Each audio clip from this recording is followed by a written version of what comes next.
Good morning mga ka-family! Welcome back to our channel! If you're new here, hello and thank you so much for stopping by.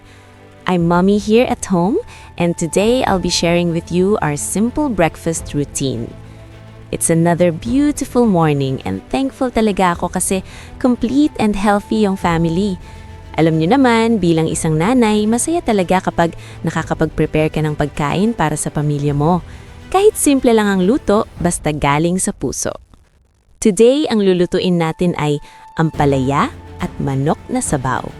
Perfect ito lalo na kapag gusto mo ng healthy at comforting meal. Ang ampalaya, kahit mapait, sobrang daming benefits.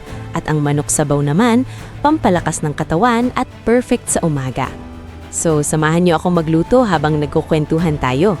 Relax lang tayo dito sa bahay. Okay, start na tayo sa ampalaya. Ito yung mga ingredients natin. Ampalaya, itlog, sibuyas, bawang, konting asin at paminta. First, hinihiwa ko muna yung ampalaya. Tinatanggal ko yung seeds kasi doon talaga yung pinakamapait. After that, nilalagyan ko ng konting asin at pinipiga para mabawasan ng pait. Ibababad ko siya ng mga 10 minutes tapos huhugasan. Habang ginagawa ko ito, naaalala ko nung bata pa ako, hindi ko talaga gusto ang ampalaya. Pero ngayon, natutunan ko na siyang mahalin kasi healthy siya at masarap pala kapag tama ang luto. Bilang nanay, gusto ko talaga na masanay ang pamilya ko na kinakain ng gulay. Mahalaga ang balanced diet lalo na para sa mga bata. Kahit minsan ayaw nila, kailangan lang talagang maging creative sa pagluluto. Okay, ready na ang kawali. Naglagay ako ng konting mantika tapos igigisa ko ang bawang at sibuyas hanggang mabango. Kapag okay na, ilalagay ko na yung ampalaya. Hahaluin lang natin ito ng konti. Hindi natin siya lulutuin ng sobrang tagal para hindi maging sobrang lambot. After that, ilalagay ko na ang itlog. Hahaluin hanggang maluto. Lagyan ng konting asin at paminta para sa lasa. Simple lang pero masarap na. Next naman tayo sa manok na sabaw. Ito yung mga ingredients. Chicken, luya, bawang, sibuyas, asin, paminta, at tubig.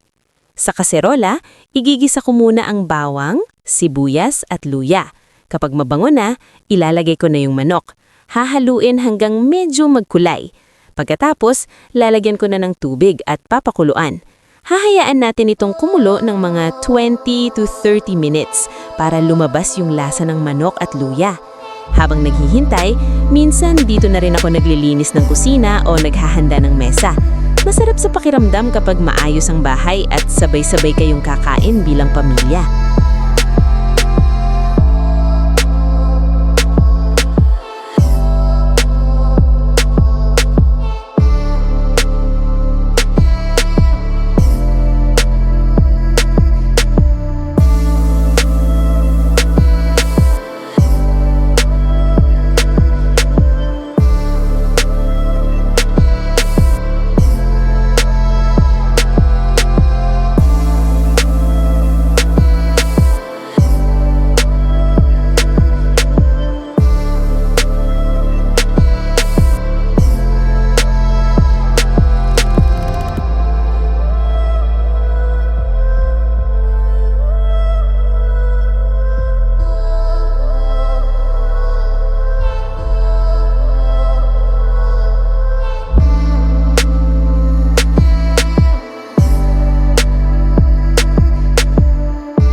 Habang kumukulo ang sabaw, gusto ko lang mag-share ng konting realizations. Bilang isang mom, minsan nakakapagod pero sobrang fulfilling.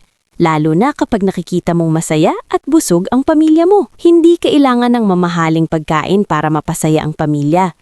Minsan, simpleng ulam lang pero may kasamang pagmamahal at oras, sapat na. Kaya sa lahat ng moms dyan, saludo ako sa inyo. Keep going, kahit minsan pagod, tuloy lang. Malaking bagay ang ginagawa natin araw-araw. Okay, luto na ang ating ampalaya at manok sabaw. Ready na tayong mag-breakfast. Ang sarap ng amoy sa bahay. Nakakagana talagang kumain. Thank you so much for spending time with me today. Sana na-enjoy nyo ang ating simple cooking vlog. If you like this kind of content, please like, share, and subscribe to our channel. Malaking support po yan sa amin. Comment down below kung ano ang favorite breakfast nyo or kung gusto nyo pa ng more cooking vlogs. See you on our next video. God bless and have a beautiful day.